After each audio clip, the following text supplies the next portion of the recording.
Day of September 2025. My name is Kurt, and this is my daily Good Life meditation, a daily live video exercise that I do to remember my life objectives and principles, those which are outlined in my book, Going Alone, which you can read for free at goingalone.org.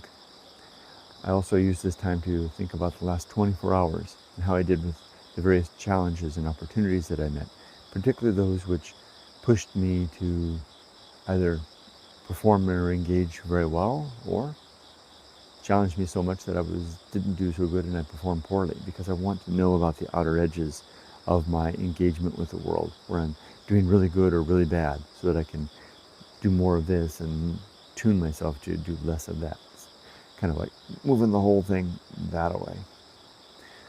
I also use this time to go over my objectives of my creed and one of the principles, and I prepare for the coming day.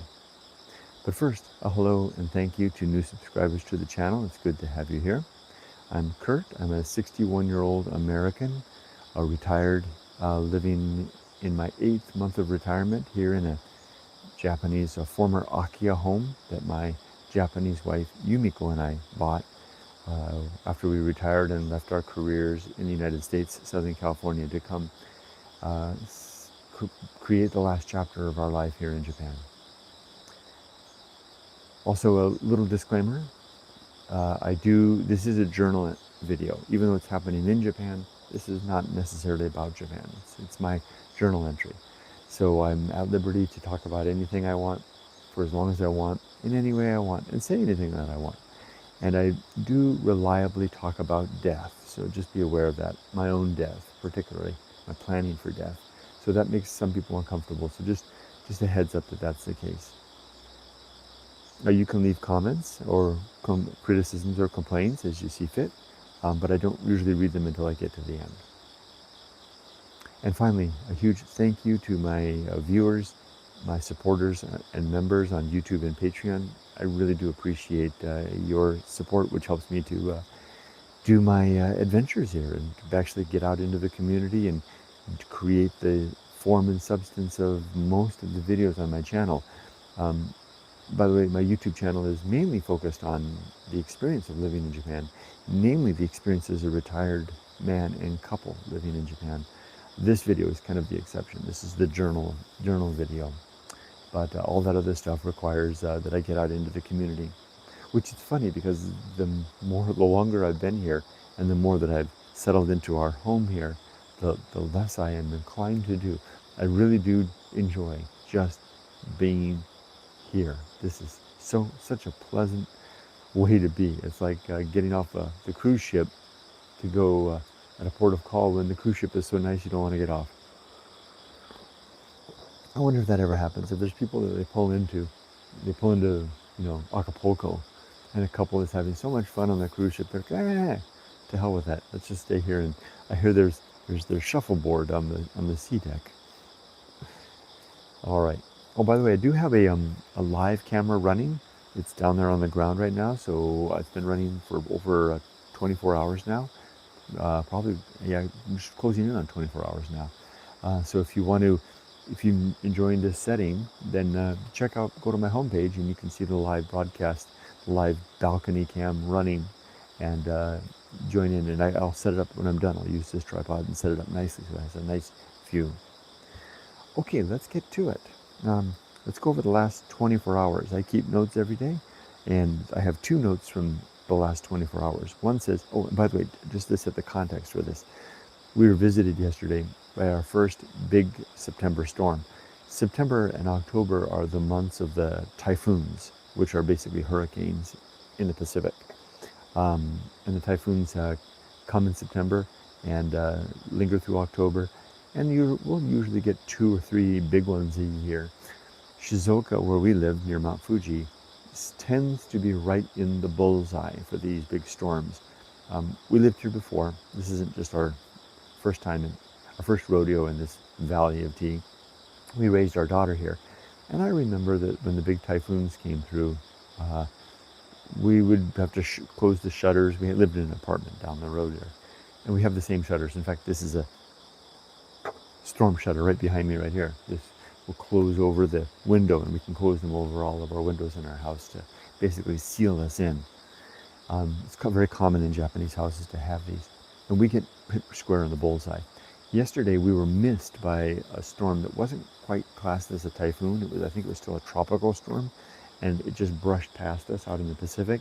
But we got hit pretty good, and a little bamboo forest in our backyard really was dancing like crazy, and the river behind the house was swollen to all right up like 2 feet from the lip in places.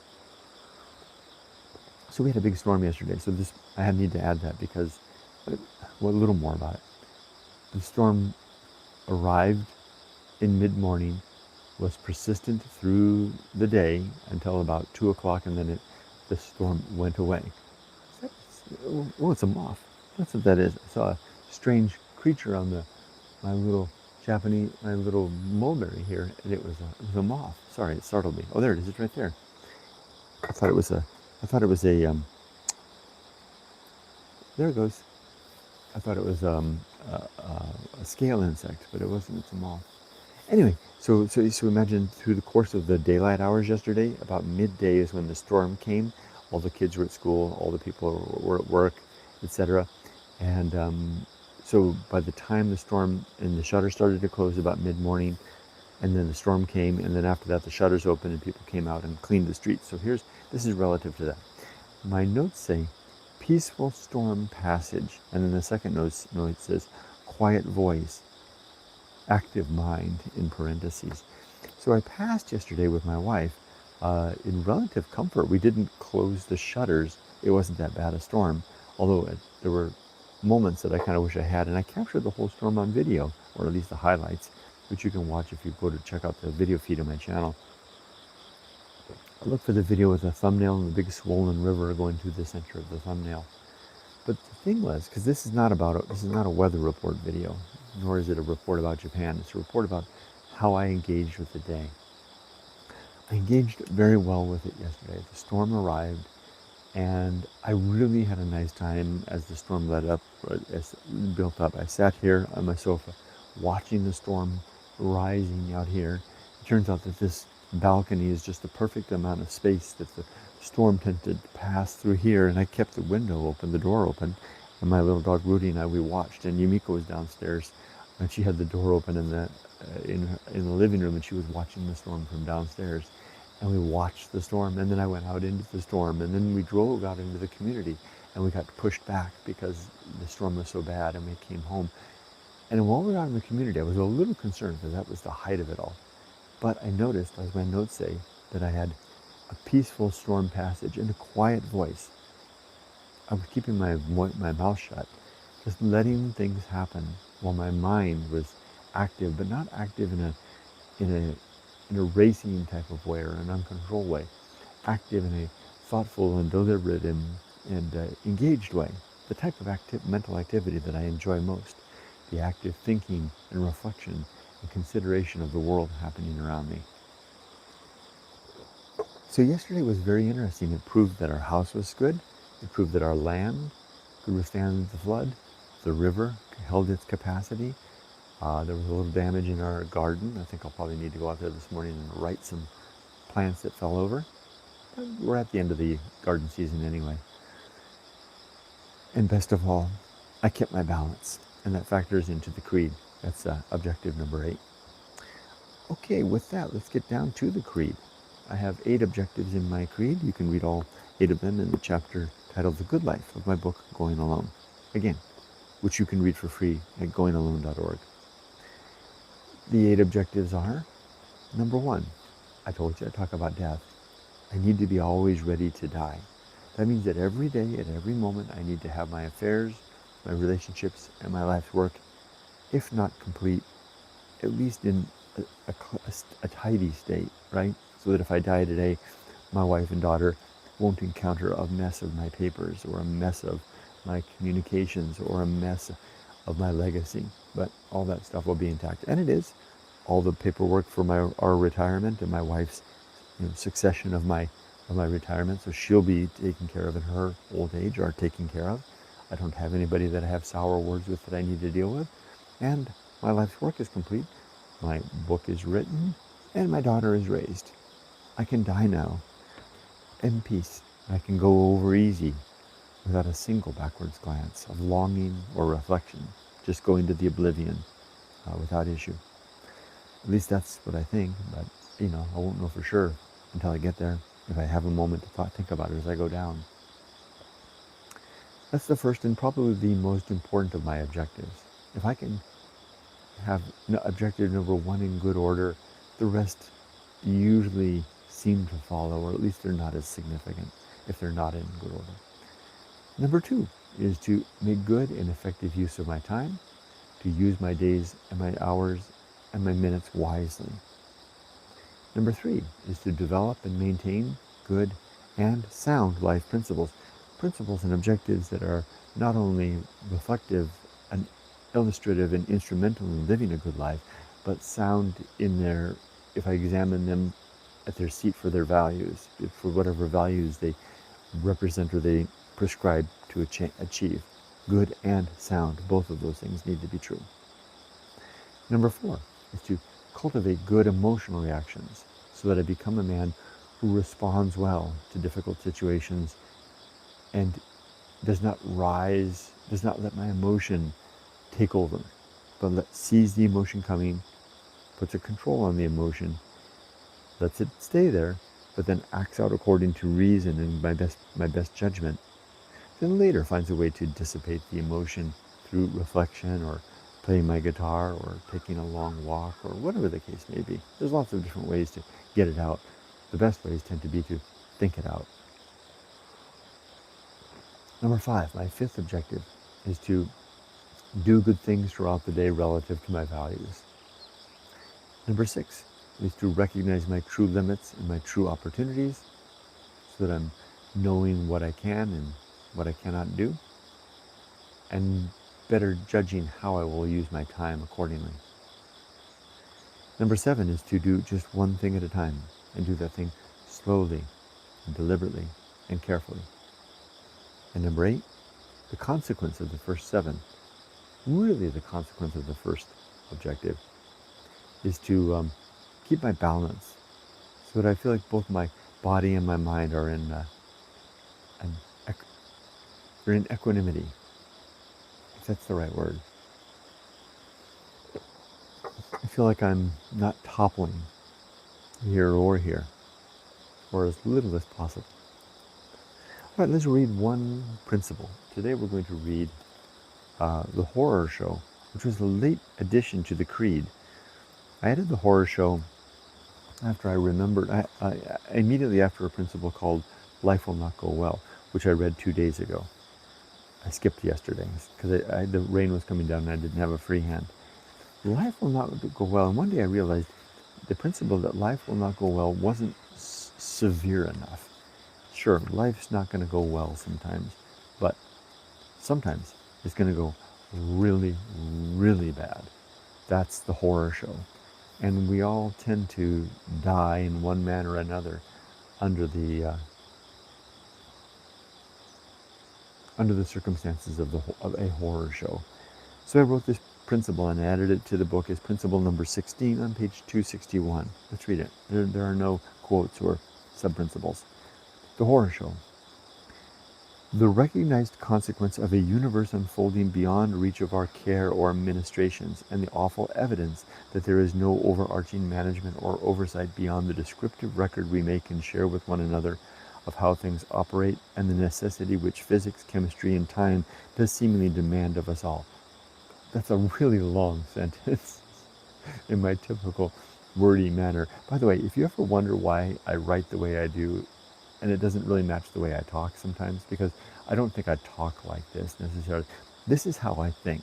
My mind thinks like this. My mind thinks in sentences that are the length of a paragraph, that have semicolons and M dashes and epsilon, three dots here and there, and all kinds of strange. It's this my mind, my thinking is this winding course of interaction, like a braided stream going down the road. And that's how I write too. So I kind of wish sometimes that I wrote like I talked, because I think I talk a lot more clearly than that. I push my thoughts through a clarity filter in order to help make sure that the message that I send is more likely to be the message that I receive. But I do not push my writing through such a filter, so as it comes out like this. What I basically said in that long meandering paragraph length sentence was that life will sometimes occur with great consequence to our well-being in ways that it's almost like the universe doesn't give a damn. And uh, how can how can it be? How can it be that these things are happening? That's the horror show, right? The horror of it all. Now, of course, I no longer ask the question of how can it be. I answered that question through my worldview, which is that this is a universe without God. This is a universe of unfolding biological consequence and chemical reaction, bounded bounded and mandated by physics. We are nothing more than very complex chemical reactions interacting with a bunch of other complex chemical reactions. Sometimes that unfolding reality is horrifying in its nature. Witness, you know, infectious parasites that eat creatures alive, or, you know, cancers that consume people in great pain and agony, or dementia that robs a person of and their family of their loved one in clear sight. These things are horrifying in their unfolding nature, and I offer no good reason for their existence, the existence of the horror show, other than the simple fact that that seems to be the way the universe unfolds in its almost mindless manner. Certainly, we have minds, and we're part of the universe, but I don't believe that there's any overarching mind guiding everything. No God, basically. And that yields the horror show. One more time with that long sentence. The horror show. The recognized consequence of the universe unfolding beyond reach of our care or ministrations. So it's all been hashtag principle number 7, the scope of control.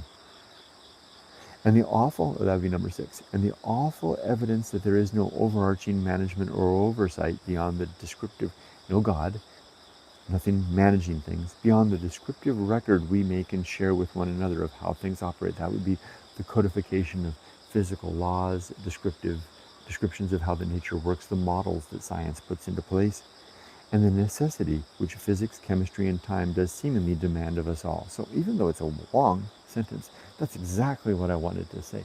I don't know, maybe there's a way to boil that down into 2 or 3 more succinct and concise sentences, perhaps, but that's exactly what I wanted to say. The next sentence in this: at last, we stand with our hands at our sides and our mouths agape and our minds at wit's end as the unfolding tale of what is moves on and notices on without notice or care of what we want or think is good or right or simply humane. So we stand in stark astonishment, horrified perhaps, mouths agape and our minds at wit's end at the unfolding tale of what is, as the unfolding tale of what is moves on without notice or care of what we want or think is good or right. The universe doesn't seem to give a damn about our protestations to heaven. It's not right. Falls on deaf and mute ears that don't even exist. It just moves forward, it being the universe, it being time, it being chemistry. It just moves forward, leaving everyone behind. We will all be left behind in the wake of horror. The horror show is bleak. I remind myself of it so that I stand ready for when it arrives in my life, either through the form of the horror visiting my family or visiting me, or the horror that I sometimes see happening around me. That I'm ready to attend to it to the best of my ability, but also to recognize hashtag limits where I can and cannot be of assistance, so that I know how to best utilize my resources and time. Okay, the next thing is to talk about the next 24 hours. Well, it's a Saturday, which means it's a weekend. I'm obligated to do nothing. I think I'm going to have a little bit of fun. uh, with my wife. Haven't yet decided what we're going to do. Maybe we could go see a movie today, although the weather sure is nice. Maybe it'd be a nice day to take another trip up to the mountains together in the Jimny. We'll figure something out. But it's almost time to head off in a bit to go do a radio exercise with the oldsters. Did I tell you that I had a nice time with one of the oldsters? He's just 2 years older than me. We're the two youngest people in our radio exercise group. We got together the other day at his place and had listened to records and had beer. It was fun. But it took me 24 hours to recover from those 2 beers. Oh my gosh, I can't hold my liquor. It just took me out. 3 comments. Hello, Julie BBB. Good morning. We had I wonder what the BBB means. Good morning. We had a foggy and cloudy day today for a nice change. Ah, I'm glad to hear you had some nice weather. Because fog can be very nice, right? Tim says, good morning. Weather check here in the UK at 9:36 p.m. is 14.7 C and 77% humidity. Warm, sunny day today. So let's do a check here. Let's compare. I forgot to talk about it yet. Usually I mention it right at the start. Tim says 14.7 C. It's 22.5 C here for us, Tim.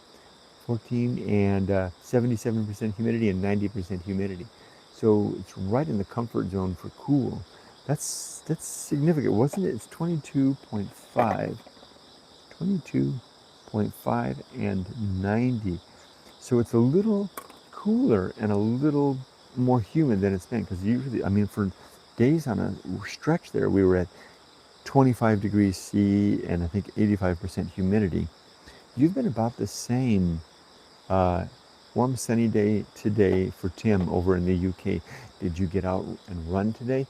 How did the garden fare in the storm, Tim? Tanuki, hello Tanuki. I think I've seen your name here before, although I haven't seen you for a while, if in fact you've been here before. Again, a good morning to you from Switzerland. No kidding. I've been to Switzerland. I really enjoyed Switzerland. I had a great fondue. We had the people were so nice. We went up into the Alps. I really enjoyed it. Tanuki, your name really seems familiar to me, not just because I know what a Tanuki is, and there's Tanuki in my backyard. I'm glad the typhoon is over. My friends are coming back today. Oh, okay. I'm glad to hear you're going to have a nice reunion with your friends. Robert says hi to myself, Julie, Tim, and Tanuki. Tanuki says hi to Robert, aka Believe in Yourself. And hello, Robert. I'm getting a weather check from Robert in Napanee, Ontario, Canada at 23C and 52%. So you're just a little bit, our temperature is almost spot on the same, but you're a lot less humid, and air quality is pretty crappy today. It's 35. Wow, Tim. Robert, what's going on with the air over there? Wasn't it in the 20s yesterday or the day before? Tim says hi to Robert. Tanuki weighs in at 13C in Switzerland. It's nice and cold, nice and chilly in Switzerland. Huh. Jim Birds, hey, haven't seen you as well. How are things going with the flight school? And were you able to get that book in the mail? Hi, Kurt. Glad you survived the storm. Was quite something watching it alongside you. 22C and 90% RH here in Vancouver today with widespread smoke and air quality warnings. Oh, that's what explains, that must be what explains Robert's sudden, what is the opposite of improvement? The lessening of air quality, because Robert indicated up there about an air quality of AQI of 35. It must be the smoke. More fires, I'm assuming, right? So Jim Birds, I've been keeping an eye out for that book. Want to make sure that I get it and sign it and illustrate it and get it back to you.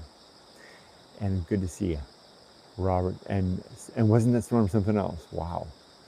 Robert says hi to Jim Birds. Tanuki says air quality in Switzerland is good as always. Oh, glad to hear you're way up there in the mountains, perhaps, or at least a higher elevation above it all, right? Jim Birds was sending the book your way tomorrow. Oh, okay, very good. All right. No rush. Just wanted to make sure I wasn't trying to rush you. I was just concerned that if it was in the way and I hadn't got it yet, where was it? We want to make sure it doesn't get lost or misdelivered. Although here in Japan, there's a little chance of getting it misdelivered. You'd be amazed at the lengths the Japanese post office will go to if they're not sure where to send a foreign package. They'll figure it out usually. And Jim Bird says hi to Robert. Tanuki says this afternoon it was about 22°C. Oh, okay. Julie says, I think you and your wife made a good choice with this house instead of the row house. Ah, thank you. I think we did too. We got lucky. David Jackson says, hello David, welcome. Awesome live storm yesterday. Loved it. Had the live stream running in the background while working. Oh, cool. That's neat. That's exactly why I do it. I thought that might be fun for people to experience. I wasn't home at the height of the storm. Yumiko and I were out. I'm glad that the camera didn't get knocked over or anything. Tim says, I saw your video of the storm. The amount of water coming down the river was quite something. What animal did the snake have in its clutches by the river? Looked like a rodent of some sorts. Yeah, that river was something else. It was actually astonishing how high the water was. And the snake had a rat, an enormous rat in its mouth. I imagine that the rat got flushed out of the river, as did that giant crab that I showed. And the snake took advantage of that, fleeing rat to grab it. Although it kind of looked like in a way that the snake had maybe more that it could chew, so to speak. Tanuki says, I'm planning to retire in Japan in about 10 years, but I guess I would go with a new house with good insulation. Sounds like a good plan. And good luck with your retirement plans, especially with the hot summers. Yeah, that really helps. Robert says, hi to David Jackson. Julie BBB says, how about boiling down to stuff happens for no reason? That's exactly what the horror show is all about, Julie. That stuff. I don't believe there's any. Well, I don't believe that there's any reason for anything in particular. the reasons that we come up with are the reasons that we assign. They're relative to the values that we develop and we decide, and then we assign to the things that happen. But in themselves, things don't have any particular reason. And the horror show is in part to remind me of that it's that we suffer in a universe that's blind and indifferent to our suffering. Shigeru Katsushiro, haven't seen you for a while. It's well, good to see you back. Ohayo gozaimasu to you. Robert says hello to Shigeru Katsuhiro. Tanuki says, we'll have to go to bed. Bye, everyone. Good night, Tanuki. Good luck with your retirement plans. Julie says good night to Tanuki. Shigeru Katsuhiro says, how's everybody this morning? I think everyone's doing pretty good. We just all chimed in with our various weather reports, and it seems like folks are getting by, although the air quality seems to be a little poor right now in Canada, given perhaps the fires. Robert says hi to good night to Tanuki. Julie says, the BBBB was just what I had to do to get my name registered with YouTube. There's always a story, right? I like that. Tim says, thanks, Kurt. No walking today. Busy in the garden. It's greening up nicely now after the rain. Beautiful. Shigeru Katsuhiro says, 20°C in Nagano. Not too bad. Drizzling, but that's okay. 20 in Nagano. It's just 23 here in Shizuoka. Good to hear. I hope you have a good day in Nagano, despite the drizzle, or maybe because of the drizzle. Tim says, I imagine the snake would try and down the rat in one go if it could. It looked like a large rat. Yeah, I'm sure it will try to down it in one go. I don't know if it succeeded though. And Shigeru Katsuhiro says, good morning to softypapa. Thank you very much. I appreciate that. Well, everybody, I've reached the end of comments. We didn't hear from Evelyn today. I guess Evelyn is busily, living up her life in Italy and having a great time. And I guess we'll wrap up for today as the sun begins to rise. Wishing you all the best, everybody. Have a wonderful day. Be safe, but not too safe. Take care. And Evelyn, have fun. Bye-bye. Oh, and you can join me if you want to continue watching the day. Watch on the live cam. I'll keep that running throughout the day today. Oh, hey, but there's somebody new. Sam. Hi, Sam Saltwell. Good evening from London, Kurt. I spent a wonderful April in Japan revisiting old friends and where I used to live. All the best. Very good. I'm glad I stuck around long enough to get your comment there. London. I love London. I used to work in London and Windsor, and I had the best time. I love England. It's one of my favorite places. Thank you, Sam. It's good to hear you. I'm glad to hear from you. I'm glad to hear that you had a nice time in Japan in April. Take care, everybody. And Robert, of course, always good for a salutation. Says hi to Sam. Take care. Take care, everybody. Maybe see you tomorrow or see you on the live stream. Bye bye.